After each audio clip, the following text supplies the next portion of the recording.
4 avril 2001. Paul Heyman, personnage clé du catch hardcore, annonce la fermeture de la ECW. La fédération de l'extrême, endettée de presque 9 millions de dollars, n'a pas d'autre choix que de vendre la compagnie. En 2003, après plusieurs références à la ECW, la WWE rachète les droits et les biens de la fédération créée par Todd Gordon.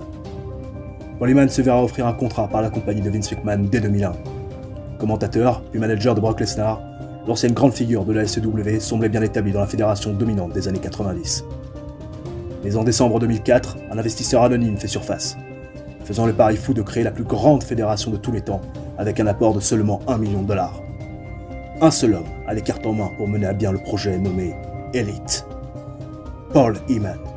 Ce dernier se voit donc confier la All Elite Wrestling. Paul Heyman, businessman et booker émérite, décide de tout miser sur le catcheur indépendant. Les stars indie et les jeunes loups prêts à se faire un nom dans la fédération de la révolution. La All Elite Wrestling est née. Et what's up les gens, j'espère que vous allez bien et aujourd'hui on se retrouve pour un nouveau numéro sur TEW 2016, l'épisode numéro 8 de notre carrière avec la All Elite Wrestling. Nous sommes toujours au mois de juin 2005, nous sommes au jour d'AEW Dynamite et je m'en vais vous montrer quelques petites news qui sont intervenues sur la dernière semaine écoulée.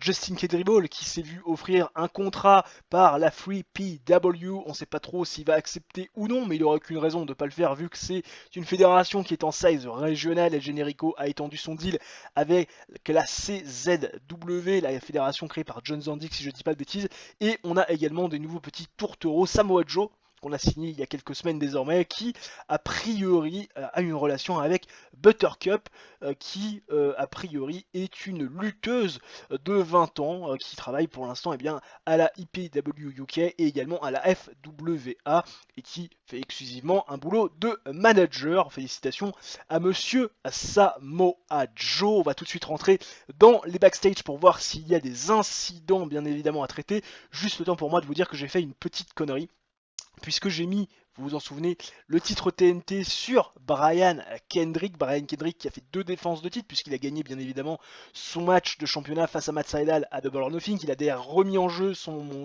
titre face à ce Matt Sydal pour finalement lui redonner une chance. Et puis derrière il a affronté Jon Moxley, il a battu Jon Moxley avec l'aide bien évidemment des Young Wolves qui sont venus un petit peu titiller les intérêts donc de Jon Moxley et de Seth Rollins. Seulement Brian Kendrick, vous allez le voir, il y a un petit problème qui va arriver puisque Brian Kendrick n'est pas présent sur le show. Brian Kendrick travaille ailleurs et travaillera ailleurs encore pendant quelques semaines, tous les mercredis jours d'AEW Dynamite. Il travaille pour la 01. Brian Kendrick, il travaille pour énormément de structures. Si on fait un petit peu le tour, vous allez voir, c'est quand même assez impressionnant. Brian Kendrick, il est ici. Regardez au niveau de son profil, il travaille à la TNA en tant qu'upper mid-carder, il travaille à la 01, donc il en tournée au moment d'AEW Dynamite en mid-card, il travaille également à la ROH en tant que upper mid-carder, il travaille à la DDT en tant que main eventer, il travaille à la All Elite Wrestling, bref, il travaille de partout. Le mec n'a clairement plus d'availability, donc autant vous dire que j'ai fait une énorme connerie en le mettant champion. Il va falloir que j'essaie tout simplement de corriger le tir, je sais pas encore trop comment, mais je vais trouver une solution. Allez, on va traiter les incidents. Sean Waltman. Bon, Sean Waltman, t'imagines bien qu'il est pas là, hein. Voilà. Non, apparemment, il est juste. Bon, si, encore une fois. Qu'est-ce que tu veux que je te dise? Le mec peut pas se passer de se droguer, c'est pas possible, hein. Bon, maintenant, il est en simmering tension with me, mais encore une fois, enfin. Sean Waltman, c'est pas possible quoi. Sean Waltman, c'est vraiment pas possible. Il y a toujours un truc chaque semaine. C'est incroyable quand même. Ce visage innocent qu'on avait découvert en 93, si je ne dis pas de bêtises, quand il avait battu Razor Ramon. Ce visage innocent du What to Trick Kid n'est plus si innocent que ça quelques années plus tard. Bon, allez, on va partir pour le show. Je vais booker de mon côté et puis nous on en parle juste après. Ne bougez pas, on se retrouve tout de suite. Et rigole les potos pour le premier show de la vidéo. On était au IA West Union State Fairground devant 1013 pèlerins. Nous débutons le show, les gens, avec un énorme 77, le match de championnat entre SCU et New Age Outlands. Et oui, ça fait un petit moment que cette rivalité est présente, hein, que l'animosité monte entre les New Age Outlands et So Called Uncensored. Et aujourd'hui, maintenant, tout de suite, c'est l'heure du match sans disqualification aucune entre les deux équipes et dans un match superbe, oui, avec une grande 8, 77 de rating, c'est le meilleur match de l'histoire de notre fédération. Les New Age Outlands vont défaire SCU dans un match 2 contre 2 sans disqualification, 14 minutes 21, quand Kid James a défaire Frankie Kazarian via pinfall avec le Spike Pile Driver. Les New Age Outlands remportent donc les championnats par équipe de la All Elite Wrestling et deviennent donc les nouveaux champions du monde par équipe de l'AEW. En termes d'in-ring pur, Kip James est au-dessus de tout le monde et Frankie Kazarian bien sûr le Wink Link. On nous dit toujours que les chemistries sont parfaites. Alors, effectivement, Frankie Kazarian, 37 de performance in-ring, il est toujours un peu paumé là-dedans, mais ça commence à augmenter. Christopher Daniels fait un 73, BG James un 73, 87 pour Kip James. C'est absolument incroyable. Et bien évidemment, la storyline avance et prend de la hit grâce à ce segment et la victoire des New Age Outlands qui deviennent donc les nouveaux champions du monde par équipe. Fair and square, totalement clean. Derrière, Amy Weber et accompagné de Travis Fimmel, de Mike Mizanin, de Becky Beres. Et oui, elle veut savoir pourquoi Travis Fimmel, Mike Mizanin ont tout simplement décidé d'attaquer Tyler Black et John Moxley. Et Travis Fimmel nous répond tout simplement que comme d'habitude, les Young Wolves veulent être les leaders de la nouvelle génération. S'ils veulent être les leaders de la nouvelle génération, il faut qu'ils prouvent à cette division tag team et cette jeune garde donc tag team qu'ils sont au-dessus du lot, et aussi le prouver au public qui ne leur donne pas la reconnaissance qu'ils méritent. Et puis en plus, c'est un petit peu plus justifié cette attaque par le fait que ils ont quand même revu les images il y a quelques semaines, il y a 2 semaines pour être tout à fait précis, quand Tyler Black et John Moxley se sont foutus de leur gueule lorsque X-Factor les avait attaqués après que Mike Mizanin ait frappé bien évidemment de manière inintentionnelle l'ami Justin Credible, et donc ça les a un petit peu agacés. Travis Fimmel et Mike Mizanin, et puis dans le même temps Tyler Black et John Moxley vont venir les confronter parce que oui, ils sont eyes to eyes. John Moxley, tu sais, c'est un peu un mec dangereux, il a un peu cet hardcore gimmick, c'est un petit gars qui a pas peur, qui a envie de se battre, qui a envie de bastonner. Tyler Black qui est un peu plus, tu vois, calme, mais il va confronter Travis Fimmel et Mike Mizanin. Il dit ok, vous avez envie d'avoir votre impact, vous avez envie de prouver que vous êtes les meilleurs de la nouvelle génération, ça tombe bien, nous aussi, on a envie de le prouver. Puis on a vu que vous étiez très violent, que vous avez envie d'être violent, parce que vous nous avez attaqué, mais ce qu'on n'a pas vu derrière, c'est parce que ça a été coupé à la caméra, c'est que vous nous avez passé à travers des tables, à chaque fois à la fin de nos matchs. Et ça tombe bien, John Moxley il est assez hardcore, tu vois. Et nous, un petit match de table la semaine prochaine pour finir l'affaire et pour montrer qu'on est nous aussi les leaders de la nouvelle génération. Cette fois-ci avec la reconnaissance du public qui va avec.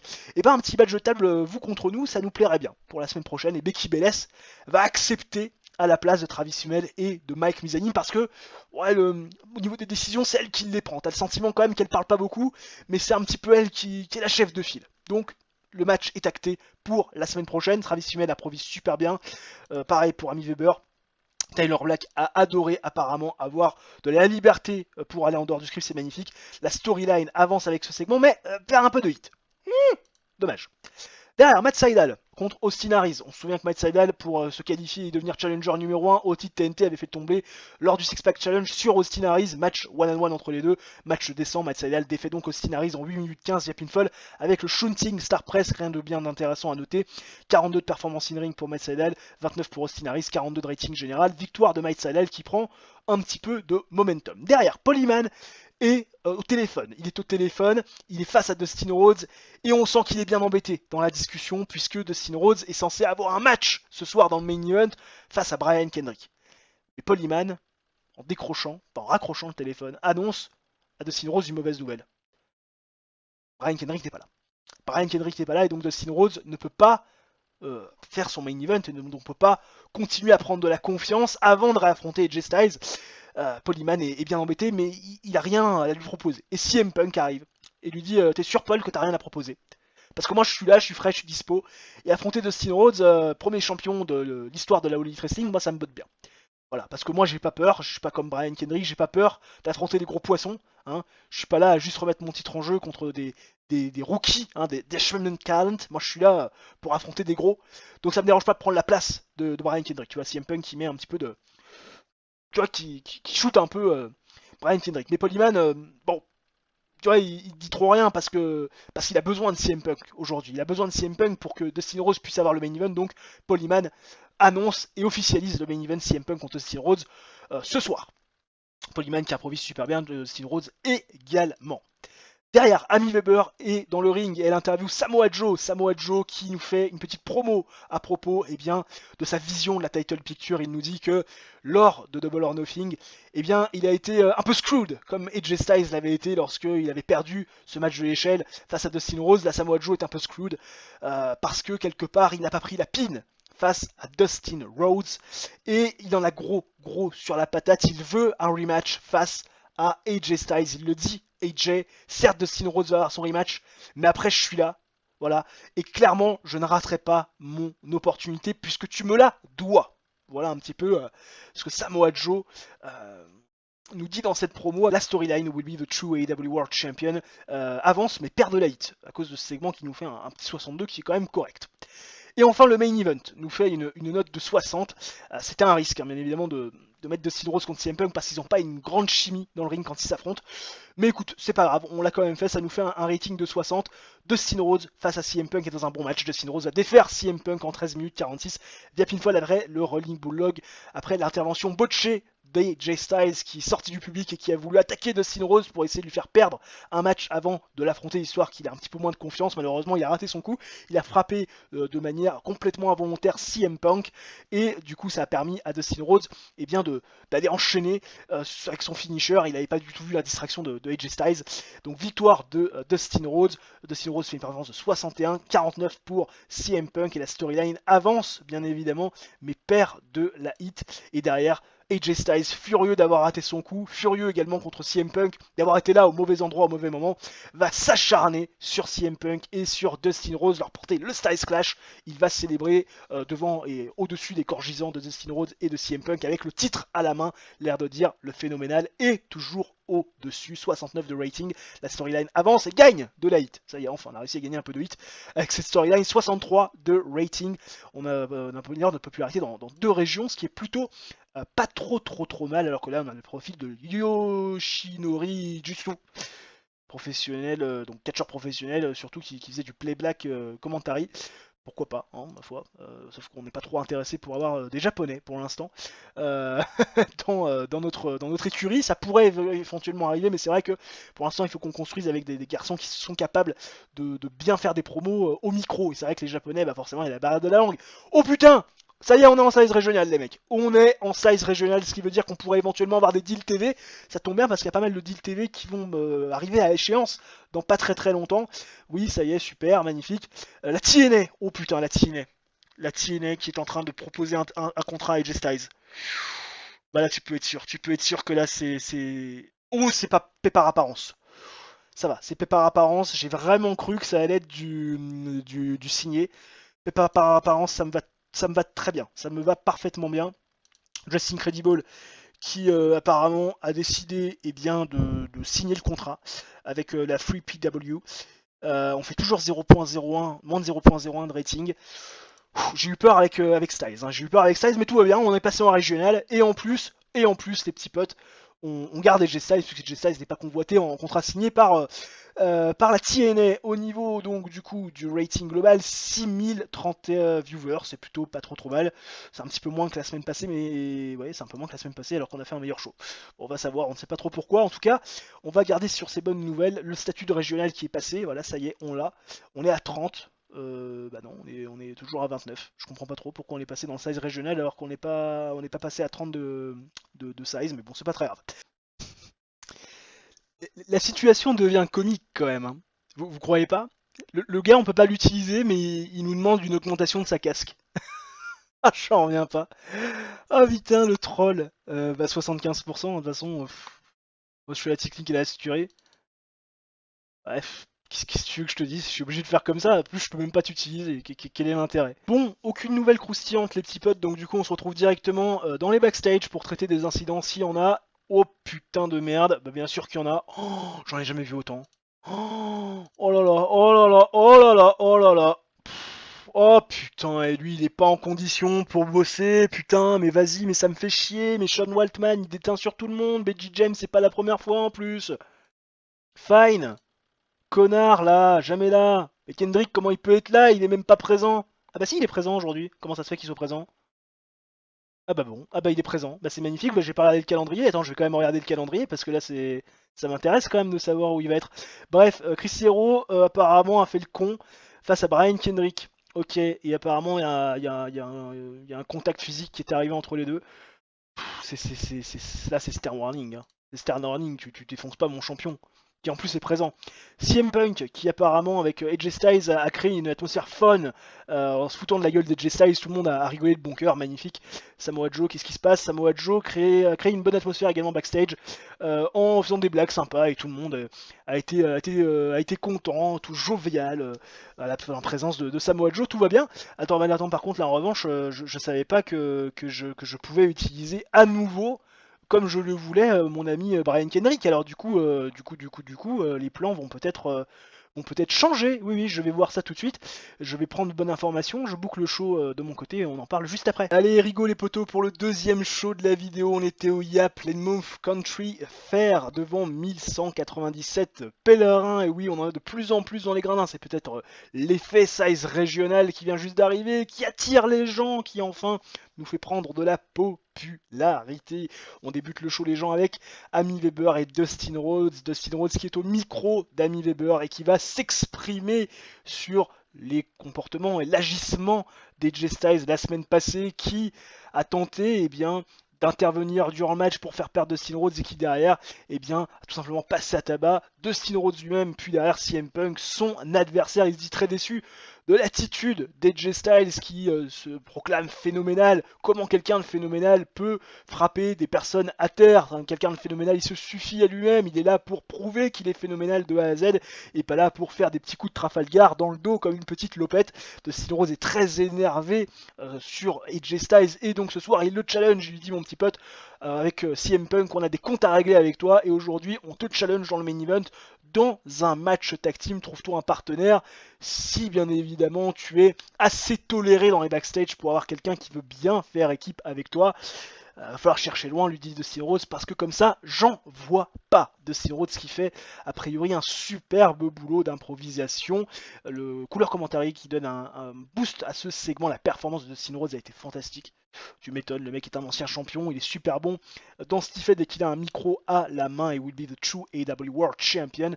Avance bien évidemment mes pères de la hit avec ce segment, rassurez-vous, il en gagnera plus tard dans le main event. Derrière, SCU va faire face à El Jericho, une équipe composée donc de El Generico et de Kevin Steen. Et dans un match décent, vous, vous doutez bien qu'SCU vont défaire El Jericho en 7 minutes 02 quand Christopher Daniels va défaire El Generico via pinfall avec le Angel Wings. SCU qui a perdu les titres tag team la semaine passée et qui tout de suite reprend du momentum. Et oui, une défaite, mais tout de suite on repart sur une bonne petite série de victoires. On commence une nouvelle série de victoires. Christopher Daniels qui fait tomber victorieux sur El Generico en termes de performance in-ring. On est à 38 pour Frankie Kazarian, 73 pour Christopher Daniels, 44 et 40 pour Kevin Steen et El Generico. Christopher Daniels qui a paru super bon dans ce match, tu m'étonnes. Il est clairement au-dessus de tout le monde, mais ce qui va être intéressant, c'est ce qui se passe juste après, avec Christopher Daniels qui voit Kip James un peu plus loin sur la rampe du ring et qui était présent pour regarder assis sur une chaise le match sans faire trop de bruit. Et Christopher Daniels qui le regarde, qui lui dit: ah, t'étais là mon petit Kip. Ah, je pensais qu'aucun d'entre vous n'allait être présent, vous les champions par équipe qui étaient censés aujourd'hui affronter El Generico. Et bah oui, parce qu'El Generico était censé affronter dans mes plans initiaux les New Age Outlands, les nouveaux champions, sauf que Christopher Daniels nous dit que cette rencontre n'a pas pu se faire puisque Becky James n'était pas présent à cause d'un drug test positif. Il a échoué un drug test et donc il est resté chez lui. Décidément, beaucoup de choses qui sont en train de se passer. Christopher Daniels nous dit que Sean Waltman finit par déteindre sur tout le monde, même sur les champions, comme quoi les champions n'ont pas une éthique de star et de role model, comme pourraient dire les Américains. En tout cas, il espère Christopher Daniels que Beji James sera remis de sa petite nuit de folie avec des drogues qui s'est injectées dans le sang pour être présent quand même pour pouvoir défendre les titres. Ça emmerderait beaucoup Christopher Daniels quand même que les titres leur soient donnés par forfait. En tout cas, voilà, on sent qu'il y a quand même du mind games qui est en train d'être joué par Christopher Daniels envers donc Beji James et donc cette équipe des New Age Outlands. La performance de Christopher Daniels a été incroyable. Frankie Kazarian toujours aussi paumé là-dedans. Décidément, le garçon a bien de la chance d'être associé à Christopher Daniels. Et en plus, le mec est irrité ces dernières semaines parce que tout se passe pas comme il aimerait que ça se passe. Mais bon, le mec est quand même champion. C'est quand même assez important de le signaler. Derrière, Tyler Black et Jon Moxley face aux Young Wolves, Travis Fimmel et Mike Mizanin dans un match terrible. Ouais, c'était terrible, c'était nul à chier. Tyler Black et Jon Moxley vont défaire les Young Wolves dans un match de table en 11 minutes 14 quand Travis Fimmel va être d'abord éliminé en premier, puis Tyler Black et finalement Mike Mizanin. Et oui, Jon Moxley a été le plus extrême d'entre tous et remporte ce match pour son équipe. La rivalité se termine là-dessus. Je vais pas aller beaucoup plus loin. Mon but, c'est de faire passer quand même à autre chose et bien Tyler Black et Jon Moxley pour qui j'ai des plans, et puis les Young Wolves, les laisser un petit peu un petit peu sur le banc ces prochaines semaines, puisque c'est vrai que on va pas se le cacher, on les a beaucoup utilisés. Il est peut-être le temps maintenant désormais d'utiliser d'autres équipes de la nouvelle génération, et donc on va essayer de monter petit à petit Tyler Black et Jon Moxley en essayant de construire sur cette victoire.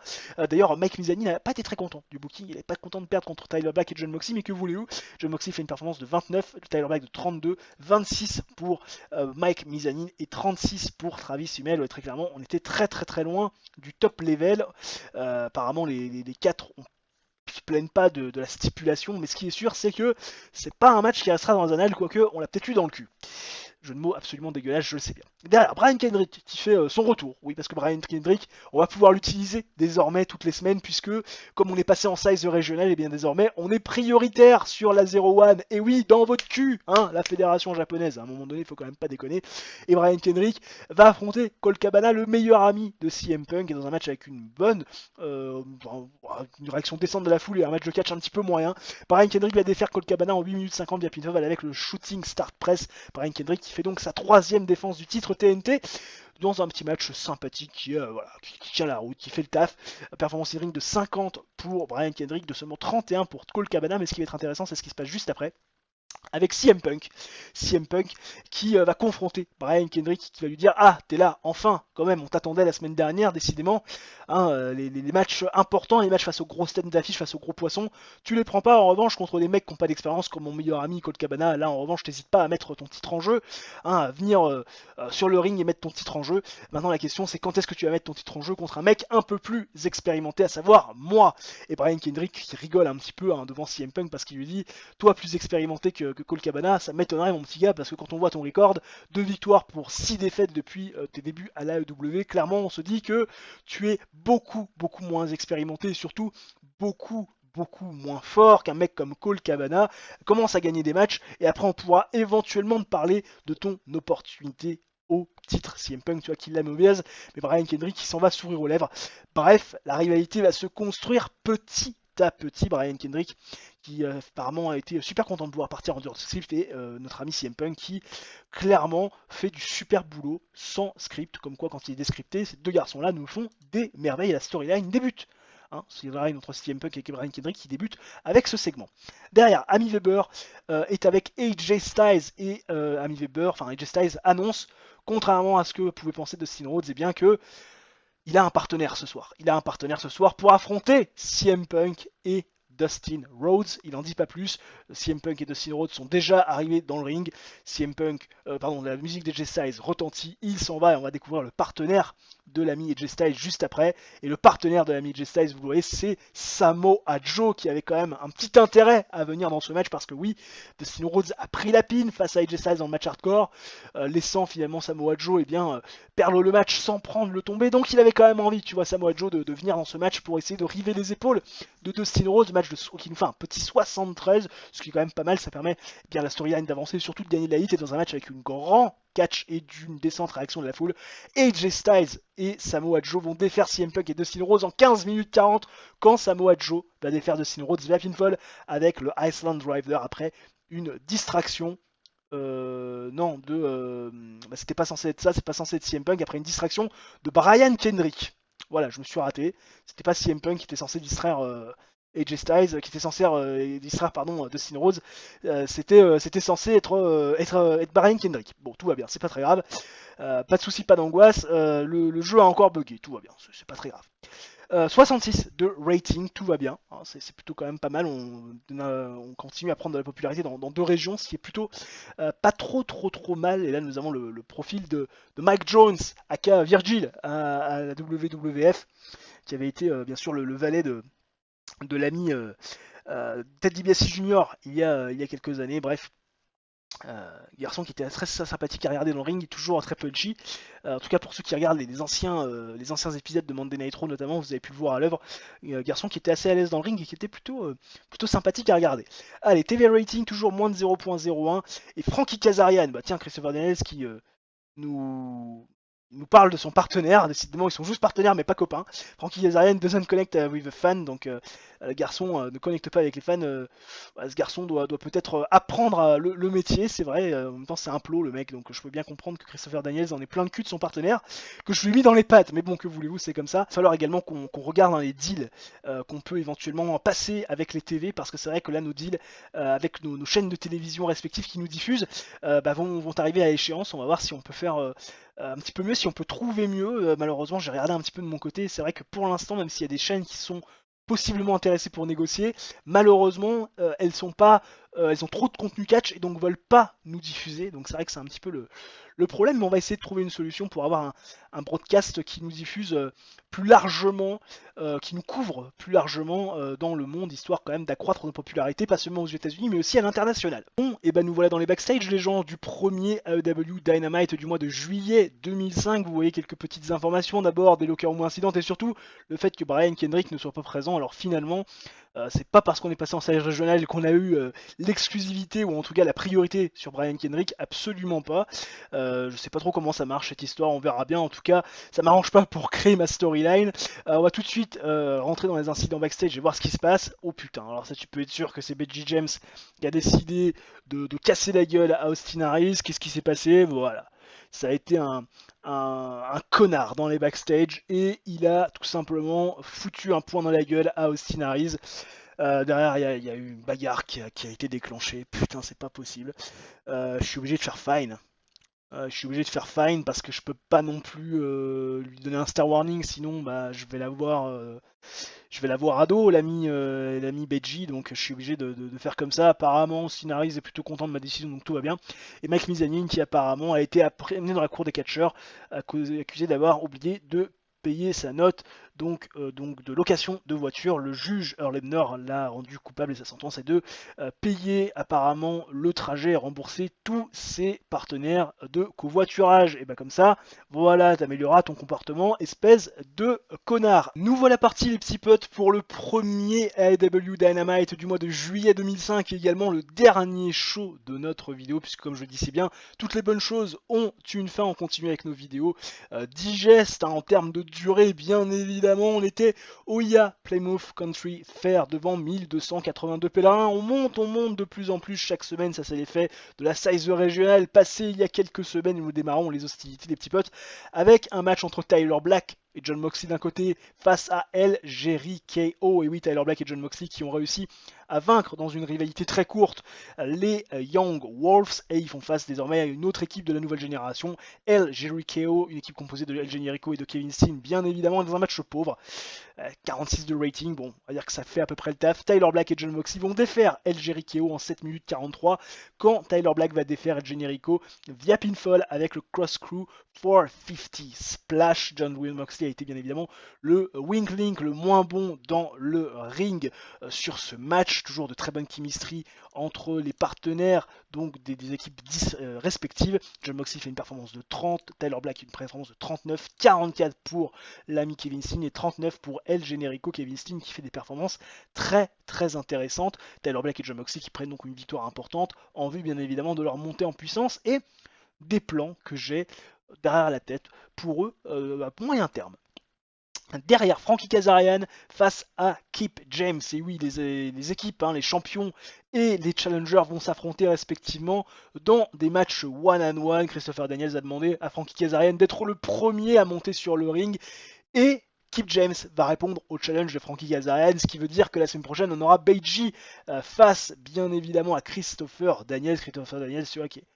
Bon, on va pas se le cacher, qui est pas tout à fait content d'affronter Beiji James, surtout par rapport à ce qu'il a pu raconter la semaine passée. Aucune intervention dans ce match, puisque Beiji James veillait au grain et était pas loin de Christopher Daniels. Et dans un match descend, Kip James va pouvoir défaire sans intervention aucune Frankie Kazarian en 7 minutes 15 via pinfall avec le Fam Racer. 66 de rating, faire des matchs entre des catcheurs super expérimentés, des catcheurs un peu moins expérimentés, ça fait souvent de bons ratings. Apparemment, le match qui a permis de rendre la foule encore un peu plus chaude, bien aidé par la qualité de l'annoncement et bien évidemment en termes de performance in-ring, 37 pour Frankie Kazarian et 71 pour Kip James. La rivalité NAO et contre SCU avance grâce à ce segment, pas de hit enregistré, mais un petit avancement, ce qui est plutôt pas mal. Derrière, segment Sex Appeal, le striptease pour présenter une nouvelle recrue, George Frankenstein, qui aura son importance plus tard, bien évidemment, lors des prochains épisodes. George Frankenstein qui débute sa gimmick de cheerleader, qui apparemment est annoncé comme étant pauvre. Ça marche pas trop, on va essayer de la tweaker pour éviter qu'elle fasse la gueule, mais bon, en tout cas, notre ami George Frankenstein est présenté, et derrière nous enchaînons avec un segment micro à micro dans le ring, et Paul Heyman qui nous annonce qu'aujourd'hui, en tout cas il s'apprête à annoncer que Brian Kendrick n'est pas présent, mais CM Punk le coupe avant qu'il n'ait pu finalement ne dire qu'un seul mot. CM Punk qui lui dit: laisse-moi deviner, notre ami Brian Kendrick n'est pas présent, il est encore à la maison en train de travailler pour la 01, parce que il trash talk un petit peu Brian Kendrick, parce que Brian Kendrick est dans plusieurs compagnies, c'est un baroudeur, le mec est partout et nulle part à la fois, et Paul Heyman a eu la super bonne idée d'en faire quelque part son client principal pour lui faciliter la tâche pour devenir champion TNT, alors que CM Punk était déjà là présent et avait montré son intérêt, manifesté son intérêt à Paul Heyman il y a bien longtemps. Lorsque ce dernier avait présenté ce titre TNT, il ne demandait pas de faveur, juste une opportunité comme n'importe quelle personne, et aujourd'hui on se retrouve avec un champion qui n'est pas présent parce qu'il a misé sur le mont Vechmal, notre ami Paul Heyman. Mais CM Punk dit qu'aujourd'hui il espère que l'ami Brian Kendrick est présent, qu'il regarde à la maison ou après son match dans un show ultérieur dans la 01 ou on ne sait où, parce qu'aujourd'hui il va affronter coup sur coup le premier challenger de Brian Kendrick et le dernier challenger de Brian Kendrick, à savoir l'ami Matt Sydal et ensuite l'ami Colt Cabana, le meilleur ami de CM Punk. On démarre avec CM Punk contre Matt Sydal qui nous fait un 49 de rating. Match descend où CM Punk va bien sûr défaire Matt Sydal en 7 minutes 11 via pinfall avec le Devil Lock DDT. Performance de 55 pour CM Punk, 43 pour Matt Sydal. Apparemment l'intensité physique du match était un petit peu trop importante pour les gens. Est-ce que je me suis encore raté? C'est possible. Et puis derrière, le deuxième match nous fait un 50. CM Punk qui fait face à Colt Cabana. Match avec une descent catch et pas beaucoup de hits forcément. C'est entre deux faces et surtout entre deux meilleurs amis.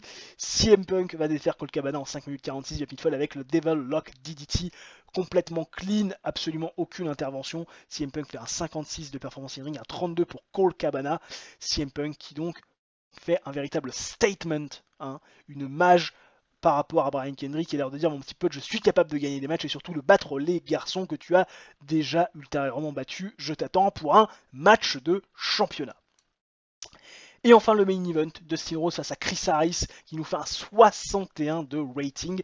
Dustin Rhodes qui va évidemment prendre de la confiance en battant Chris Harris, lui qui avait quand même subi une défaite dans le match tag team, tombé donc de Samoa Joe sur sa personne. Là, il va remettre un petit peu les pendules à l'heure en gagnant un match important pour la confiance de Dustin Rhodes qui bat dans un match de descente Chris Harris en 11 minutes 05 via pitfall avec le Lone Star State of Mind. Dustin Rhodes et Chris Harris qui n'ont pas l'air de cliquer, peut-être dû la note de 61, performance de 63 pour Dustin Rhodes, de 35 seulement pour Chris Harris, et le show se termine avec une promo de Dustin Rhodes qui fait un énorme 76 et qui va tout simplement donner les derniers mots à AJ Styles, lui dire que la semaine prochaine il aura son match de championnat, son match revanche de championnat. Paul Heyman lui a accordé ce rematch plus tôt dans la soirée, il l'officialise maintenant. Il dit que AJ Styles cette fois-ci ne pourra pas quelque part l'attaquer par derrière parce qu'il sera présent eyes to eyes vers le Phenomenal One et que il récupérera son titre pour donner à nouveau de la valeur à ce titre AEW qu'AJ Styles est en train de ternir depuis qu'il est champion parce que des interventions à droite, à gauche, au milieu, des petits coups de Trafalgar, bref des attaques dans le dos, ce n'est pas ça le propre de l'AEW. Dustin Rhodes veut redonner de la crédibilité au titre et surtout un champion bagarreur et méritant. 76 de rating. Forcément, vous imaginez bien que Dustin Rhodes a improvisé super bien et que la storyline avance grâce à ce segment et surtout gagne de la hit. On fait un petit 63 de rating qui est plutôt pas trop mal.